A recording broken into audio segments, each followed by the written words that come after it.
विद्या और मनोज की शादी की सालगिरह थी। उनके शादी को 1 साल हो गए थे। आज के दिन तो कुछ अच्छा बना लेती, ये क्या फीका और बेस्वाद खाना परोसा है। इससे अच्छा तो मैं किसी होटल में जाके खाना खा लेता। मैंने बहुत कोशिश की है आज अच्छा खाना बनाने की। कोशिश ही करती रहोगी या कभी बनाओगी भी अच्छा खाना? जी मुझे माफ कर दीजिए, मैं अभी कुछ बना देती हूँ। छोड़ो तुम विद्या, मैं ऐसे ही सो जाऊंगा। ऐसा मत कहिए प्लीज। दूसरी सुबह मनोज ऑफिस के लिए तैयार होते हुए विद्या को कहता है, आज टिफिन मत बनाना तुम, वैसे भी डस्टबिन में फेंक देता हूँ मैं तुम्हारा टिफिन। और आज तो प्रियंका और मैं बाहर जा रहे हैं खाना खाने। विद्या उदास होकर बैठी है। उसकी सास आकर उससे बात करती है। माँ जी, मैं सच में कोशिश करती हूँ अच्छा खाना बनाने की, पर मनोज कभी भी मेरे खाने से खुश नहीं होता। इसमें तुम्हारी गलती नहीं है बहू, उसे क्या मालूम एक औरत को कितना सारा काम होता है। उसे तो लगता है औरत बस सुबह से शाम तक अच्छा खाना ही बनाती रहे। विद्या और उसकी सास खाना बनाने में लग जाते हैं। मनोज उस दिन ऑफिस से वापस नहीं आया। विद्या और उसकी सास मनोज का इंतजार करते हुए ही सो गए। मनोज दूसरी रात को आया। बेटा, ऐसे बिना बताए तू कहाँ चला गया था? प्रियंका के साथ था, हमने डिनर बाहर ही कर लिया, इसलिए मैं लेट हो गया। और मैं घर आऊं भी तो क्यों, खाना तो मैंने उसके साथ ही खा लिया था। मनोज कमरे में जाकर सो गया। विद्या किचन में बैठी रो रही है और उसकी सास भी आंखों में आंसू लेकर उसके पास आती है। बहू, मुझे माफ कर दो, मेरी ही परवरिश में कोई कमी रह गई होगी कि ये लड़का ऐसा बेशरम और बदचलन बन गया। हे भगवान, क्या करूं मैं इस लड़के का, ये हम दोनों का महत्व समझेगा। हे अन्नपूर्णा माता, आप ही कोई आशीर्वाद दीजिए कि मेरे पति मेरे खाने से संतुष्ट हो जाएं और हमें छोड़कर कहीं और न जाएं। विद्या के चूल्हे के सामने एक मसाले का डब्बा प्रकट हो जाता है और चूल्हे से आवाज आती है, विद्या, खाने में इस मसाले का एक चुटकी डालो और अन्नपूर्णा माँ का जादू देखो। विद्या और मनोज की माँ हाथ जोड़कर चूल्हे से जादुई मसाला ले लेते हैं। विद्या खुशी से खाना बनाती है और उसकी खुशबू से मनोज की माँ भी बहुत खुश हो जाती है। रात को मनोज बहुत लेट आया और आते ही बोला, मैं 1 हफ्ते के लिए ऑफिस वालों के साथ एक बिजनेस ट्रिप पे जा रहा हूँ। सुबह जल्दी निकलना है, इसलिए अब मैं सो रहा हूँ। पर मनोज, खाना? मैंने खा लिया है, मैं सुबह 5 बजे निकल जाऊंगा, तो मुझे सुबह भी कुछ नहीं खाना। विद्या और मनोज की माँ उदास हो जाते हैं। उन्होंने सोचा था अब आखिरकार मनोज उनके हाथ का खाना खाकर खुश हो जाएगा। दूसरी सुबह, इससे पहले कि विद्या और मनोज की माँ उठ पाते, मनोज घर से निकल चुका था। अब उन्हें अपने जादुई मसाले का कमाल देखने के लिए 1 हफ्ते का इंतजार करना था। रात का बचा हुआ खाना विद्या ने अपने पड़ोसियों को थोड़ा थोड़ा दे दिया। विद्या, ये कौन से होटल का खाना दिया है तुमने? मेरे बच्चे तो अपनी उंगलियां चाटते रह गए। हाँ बिल्कुल, मैंने तो इतना अच्छा खाना आज तक नहीं खाया विद्या बहन। ये कोई होटल नहीं, मेरे अपने हाथों से बना हुआ खाना है। मेरी मानो तो तुम एक होटल ही खोल लो, लोगों की लाइन लग जाएगी। बिल्कुल खोल लो एक होटल विद्या, गांव वाले चट कर जाएंगे तुम्हारा खाना। विद्या खुश होकर अपनी सास को सब बताने आती है। दोनों मुस्कुराते हुए बात करते हैं। अब विद्या जब भी खाना बनाती थी, पूरा गांव उसकी खुशबू से मोहित हो जाता था। कितने लोग उसके घर खाना चखने आए और सब ने विद्या को यही बोला कि उसे एक होटल खोल लेना चाहिए।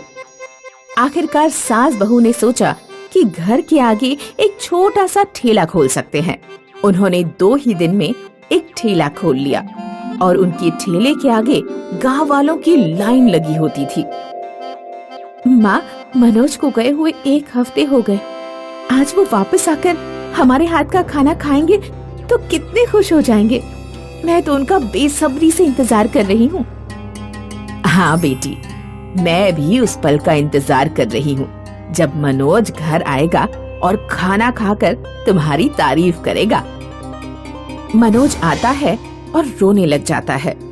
विद्या और मनोज की माँ उसे देखते रहते हैं। फिर मनोज थोड़ी देर में बात करना शुरू करता है। मुझे माफ कर दो विद्या, माँ मुझे माफ कर दो। क्या हुआ आपको? आप किस बात की माफी मांग रहे हो? बेटा क्या हो गया? माँ विद्या, मैं किसी बिजनेस ट्रिप पे नहीं बल्कि प्रियंका के साथ चुपके से शादी करने गया था। मैंने सोचा था कि उसके साथ एक हफ्ता रहूंगा, फिर हम दोनों कहीं दूर जाकर शादी कर लेंगे। बेशरम, तूने ऐसा सोच भी कैसे लिया? उस प्रियंका ने मुझे अच्छा खाना खिलाने के चक्कर में सुबह दोपहर शाम होटल से खाना मंगवा के मेरा पूरा वॉलेट खाली कर दिया।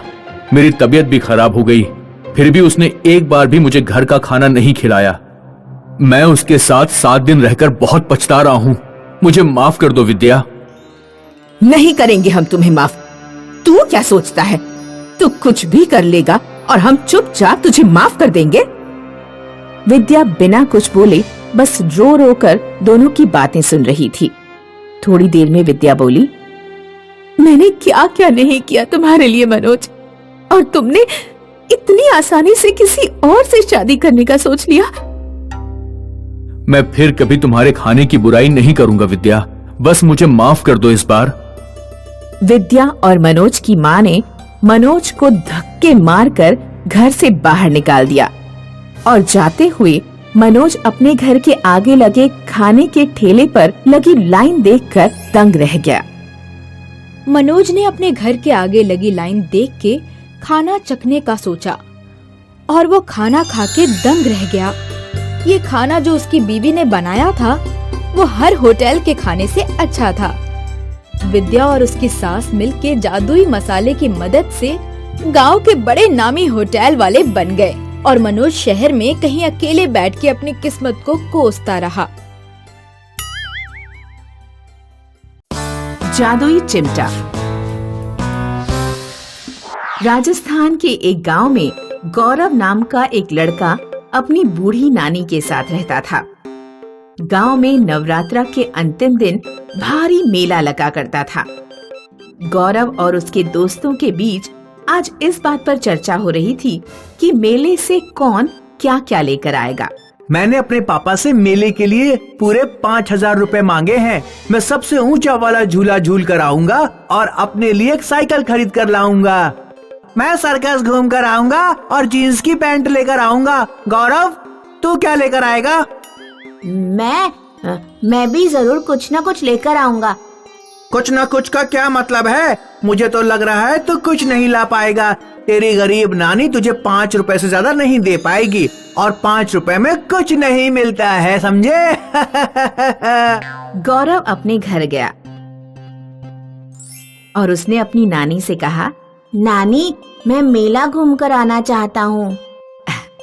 हाँ बेटे, जरूर घूम कर आओ, लेकिन मेले में खो मत जाना। रास्ता तो देखा है ना तुमने? नानी, अब मैं कोई छोटा बच्चा नहीं हूँ। मैंने गांव के सारे रास्ते देखे हैं। आप मुझे बस पैसे दे दीजिए। गौरव की नानी ने गौरव को 50 रुपए दिए। मेला 3 दिन बाद लगेगा, तब तक ये पैसे अपने पास संभाल कर रखना। गौरव हर रात देखता था कि जब उसकी नानी चूल्हे पर रोटी सेकती थी तो रोटी उतारते समय उनका हाथ जल जाता था। 3 दिन बाद गौरव अपने दोस्तों के साथ मेले में पहुंचा। गौरव के दोस्तों ने ऊंचा वाला झूला खाया। भैया, झूले का टिकट कितने का है? 50 रुपए का टिकट है। गौरव ने सोचा कि अगर वह झूला खाएगा तो उसके सारे रुपए झूले में ही खर्च हो जाएंगे, इसलिए उसने झूला खाने का विचार छोड़ दिया। जब गौरव के दोस्त कपड़ों की दुकान पर पहुँचे तो गौरव का भी कपड़े खरीदने का मन करने लगा। भैया, ये टी शर्ट कितने की है? ये टी शर्ट 50 रुपए की है। गौरव ने सोचा कि अगर वह टी शर्ट खरीदेगा तो उसके सारे पैसे कपड़ों में ही खर्च हो जाएंगे, इसलिए उसने टी शर्ट खरीदने का विचार भी त्याग दिया। गौरव ने मेले में से बस 10 रुपए की चाट खाई और बचे हुए 40 से एक चिमटा खरीद लिया। गौरव, क्या तू पागल हो गया है? ये चिमटा भी कोई खरीदने की चीज है? कुछ अच्छा सामान खरीद। मैंने अपनी नानी के लिए ये चिमटा खरीदा है। गौरव चिमटा लेकर अपने घर पहुंचा। बेटे, तुम अपने लिए कोई सामान खरीद कर नहीं लाए और ये चिमटा किस लिए खरीद कर लाए हो? नानी, मैं रोजाना देखता हूँ कि रोटी सेकते समय आपका हाथ जल जाता है, इसलिए मैं आपके लिए ये चिमटा लेकर आया हूँ। गौरव की नानी की आंखों में आंसू आ गए। तुम तो बहुत समझदार हो। आज मैं तुम्हें बाजरे की कुरकुरी रोटी खिलाऊंगी। उस रात जब गौरव की नानी ने चिमटे के द्वारा चूल्हे से रोटी बाहर निकाली तो एक रोटी के अंदर से दूसरी रोटी निकल आई। यह देखकर गौरव की नानी चौंक गई। नानी ने दोबारा रोटी बाहर निकालने की कोशिश की तो फिर से वही हुआ। रोटी में से एक और रोटी निकल आई। इस चिमटे में तो कोई जादू लगता है। चिमटा एक ही रोटी से हजारों रोटियां निकाल सकता था। नानी, ये चिमटा तो एक रोटी से हजारों रोटियां बना सकता है। इतनी सारी रोटियों का हम क्या करेंगे? हम गांव के गरीब लोगों को ये रोटियां बांट देंगे और आज से हम रोजाना यही किया करेंगे। गौरव और उसकी नानी हर रात गरीबों को रोटी बांटने लगे। गांव के गरीब उन्हें दुआएं देते थे। गांव में दीनदयाल चौधरी नाम का एक सेठ रहता था। दीनदयाल का मुंबई में ढाबा चलता था। वह कभी कभी गांव में रुकने आता था। इस बार जब वह गांव आया तो उसने गांव वालों से जादुई चिमटे की बात सुनी। जादुई चिमटा जो एक ही रोटी से हजारों रोटियां बना सकता है। अगर वो चिमटा मेरे हाथ लग जाए तो फिर मजा ही आ जाएगा। रोटी बनाने का सारा खर्चा बच जाएगा और मुझे धंधे में खूब प्रॉफिट होगा। एक दिन दीनदयाल गौरव के घर पहुंचा और गौरव की नानी से बोला, अम्मा, आप तो बूढ़ी हो गई हैं, कुछ साल और जिएंगी और आपका एक ही पोता है। मैं आपके इस चिमटे के 1 लाख दे सकता हूँ। आपके और आपके पोते की जिंदगी संवर जाएगी। उन गरीबों को खाना खिला खिला कर आपको कुछ भी हासिल नहीं होगा। 1 लाख ले लो और अपना चिमटा मुझे दे दो। नहीं नहीं, मैं ये चिमटा तुम्हें नहीं बेचूंगी। गरीबों को खाना खिलाकर मुझे जो संतुष्टि मिलती है वो रुपयों से कभी नहीं मिल पाएगी। दीनदयाल काफी देर तक गौरव की नानी को मनाता रहा, लेकिन गौरव की नानी ने चिमटा नहीं बेचा। आखिरकार दीनदयाल नाराज होकर वहाँ से चला गया। जब घी सीधी उंगली से ना निकले तो उंगली टेढ़ी करनी पड़ती है। अब चिमटा भी मेरा होगा और इस बुढ़िया को फूटी कौड़ी भी नहीं मिलेगी।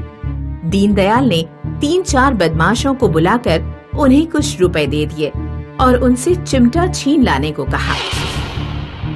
एक रात बदमाश गौरव के घर घुस गए। खटपट की आवाज सुनकर गौरव की नानी समझ गई कि घर में कोई घुस आया है।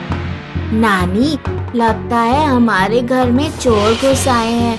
हमें क्या करना चाहिए? तुम चिंता मत करो। गौरव की नानी ने गौरव को चिमटे से पकड़ा और गौरव के अंदर से एक और गौरव निकाल दिया। इस तरह जादुई चिमटे से गौरव की नानी ने एक गौरव से दर्जनों गौरव बना दिए। इतने सारे गौरवों ने बदमाशों को पकड़ा और उनकी खूब पिटाई की। फिर उन बदमाशों को रस्सी से बांध दिया। नानी, मेरे जैसे दर्जनों गौरव कहाँ से आ गए? मैंने खाली समय में इस चिमटे का इस्तेमाल करके देखा।